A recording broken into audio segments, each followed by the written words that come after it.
Assalamualaikum warahmatullahi wabarakatuh.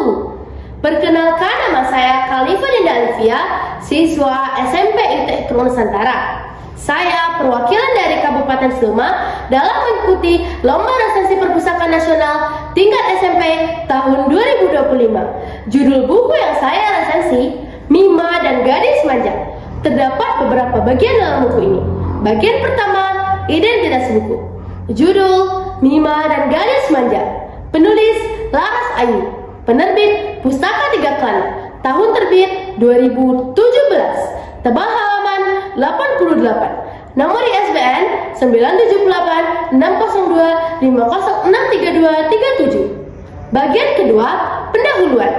Penulis bernama Pena Laras Ayu, kelahiran Semarang, aktif menulis dan pernah mendapat penghargaan di bidang penulisan. Mima dan Gadis Manja merupakan salah satu karyanya. Buku ini menceritakan petualangan anak-anak sekolah.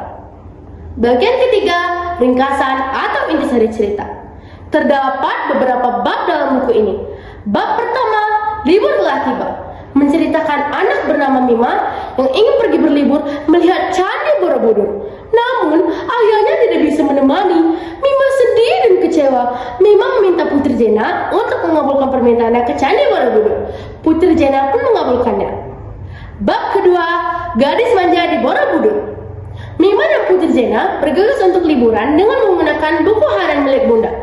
Tubuh mereka tersedot ke dalam buku dan membawa mereka tepat di Candi Borobudur. Sesampai di sana, Mima memperhatikan relief gambar di dinding Candi Borobudur.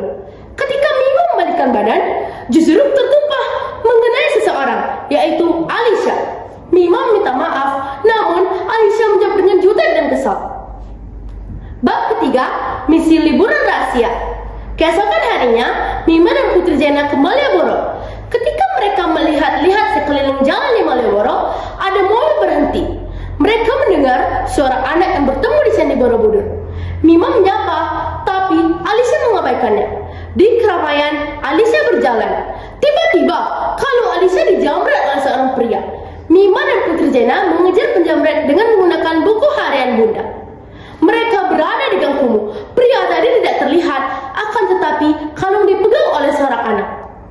Bab keempat, mirip Alisha. Sebelum tidur, Putri Jena merencanakan memasukkan mimpi ke dalam tidur Mima dan Alisha. Di mimpi, ada anak bernama Miranda. Wajah dan tingkah lakunya mirip dengan Alisha. Miranda dan Alisha bertengkar, memperebutkan sebuah boneka. Di saat Miranda mendorong tubuh Alisha, Mima yang ada di belakang Alisha ikut terjatuh.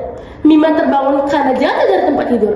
Begitupun Alisha, di rumahnya terbangun dari mimpi. Bab kelima, mengembalikan kalung Alisha.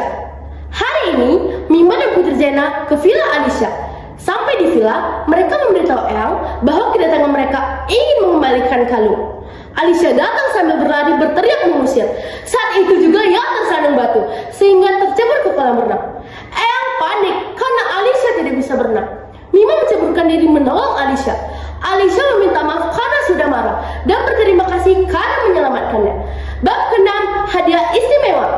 Mima memberikan hadiah boneka buatan tangannya untuk Alisha. Alisha berbicara dengan Eyang.